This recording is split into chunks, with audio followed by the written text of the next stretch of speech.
Hey there, how's it going? So I want to start today with saying something that's true. You ready for something that's true? Pastor Ben, who is me, I'm just gonna say it, I'm behind. I just am. You ever get a little behind? You ever feel like you're just, someone asked you to do something, or you thought you were gonna do something, and you're like, hey, come on, we're late. You're not there yet.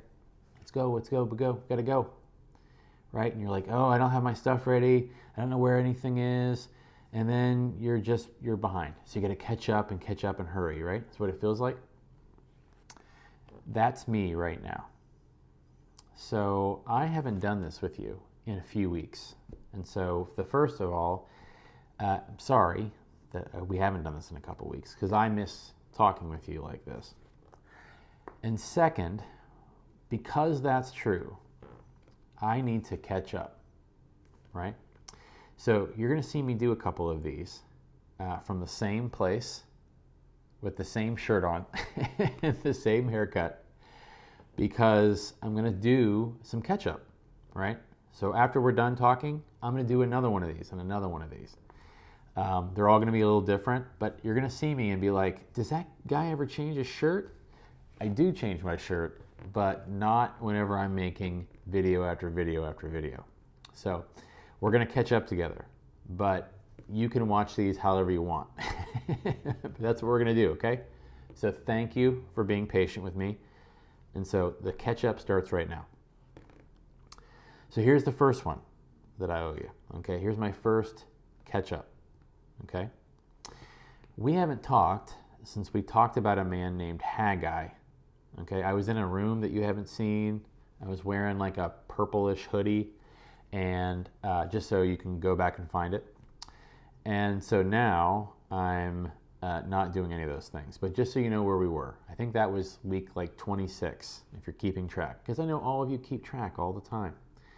And I know the kids who are watching are like, what is he talking about? Sorry. Let me get to it. Ready? Here we go.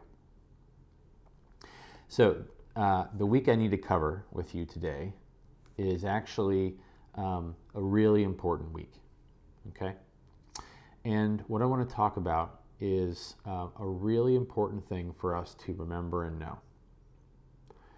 Now, one of the things that I need to kind of show you first is how I do reading now, okay? So you and I, someone might read to you, you might read or whatever, but whenever you see the letters in a book or on a phone or whatever it is you're looking at, you can see the letters probably really well. I am having trouble seeing small letters. So now the way I do it is that I go to the thing I need to read. Okay, let's say it's on my phone or something. And then I have to put on reading glasses. Now I wear contacts. You can't see my contacts, but I wear contacts. But I still can't see the little letters. And I end up doing this thing like that, which I don't like because it feels weird. My eyes hurt. And I don't like it, right? So if I need to read something that's small, right, I put these on. And then I can read the letters. See, now I can read all the letters that are on my phone, which is great, okay? Now I keep these glasses.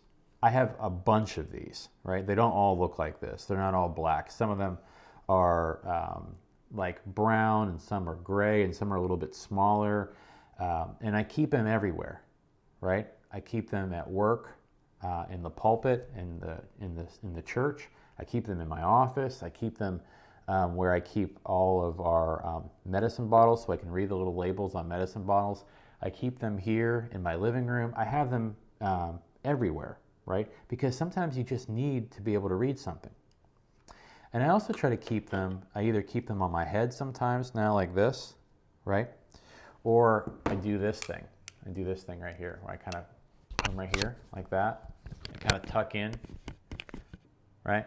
So I try to keep them close by whenever I can. Oh, look at that. So I try to keep them close by whenever I need to read something. And as I was doing that today, I was reading something on my phone, trying to read really small letters, and I was putting the glasses on so I could see it better.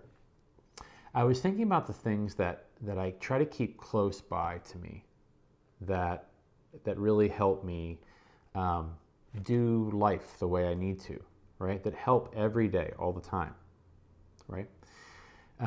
So for instance, my refrigerator, which is right, you can't see it, but it's right over there, my refrigerator. My refrigerator is always plugged in, right? And it's in the middle of my house. It's not downstairs, in the basement, or it's not like in the garage, although some people do have refrigerators in their garage.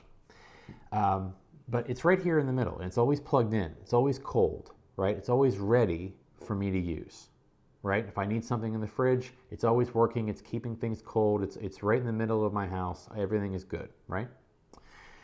It's a little bit like these glasses, always nearby, and so in case I need it, it's there. So one of the things this week, in the week that I'm trying to catch up with, is that we want to talk to you about a word that we use really only in church, okay? And the way that you know it, the way you know the word, is because it looks like this.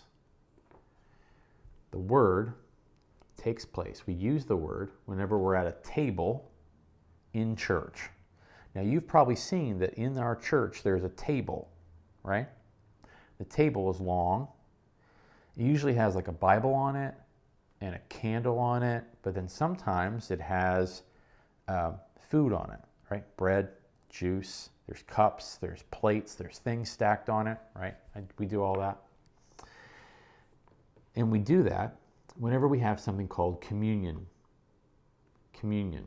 And communion is a time where we actually get together and we remember two very important things. Two very important things. One, all the things that Jesus has done for us, right? All the work and all the here with us on earth stuff, right? And when we remember all the here on earth stuff that Jesus did, we use bread. Bread reminds us of that, kind of keeps all that thinking and feeling really close to us, something that's easy and we can get anywhere, and it's always ready for us, right? And then, when we think about promises, what Jesus will do, what Jesus says will happen, all the love and the care we'll have forever and ever and ever, all those things that we talk about, that's the juice part. The juice reminds us of a promise, okay? So bread is for what Jesus has done, and juice is for what Jesus will do, what Jesus promises. And it's all done at a table. And we keep that table right in the middle of the sanctuary, right? It's right up there in front, right there in the middle. There's the choir behind me and the people sitting in front of me and the doors over here and over here. And right there in the middle is the communion table. We can all see it, I'll get to it, and it's there.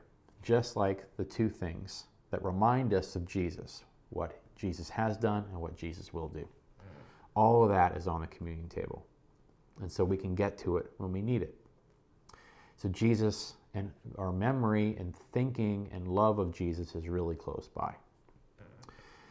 And so what I want you to remember are the ways that we can keep Jesus really close by whenever we need to, right? That's why we come to church, which is close by, which is why we can read or listen to the Bible, which is really close by, which is why we hang around people who love us, who remind us of God's love for us. That's really close by, right? In praying. Praying is a way of keeping Jesus feeling close by. There's all sorts of things that we can do that are just like that. So, what I want you to think about are different things that you keep close by because you need them, because it's good to have them close by. And if there's any other ways that you can think of that you can keep Jesus' love and Jesus' care for you really close by in your heart. That's what I'm hoping you think about this time. Okay. Thank you for being patient with me. Thank you for listening. Thank you for thinking about some things. And I will see you next time for another Northmont Kids. So, see you later.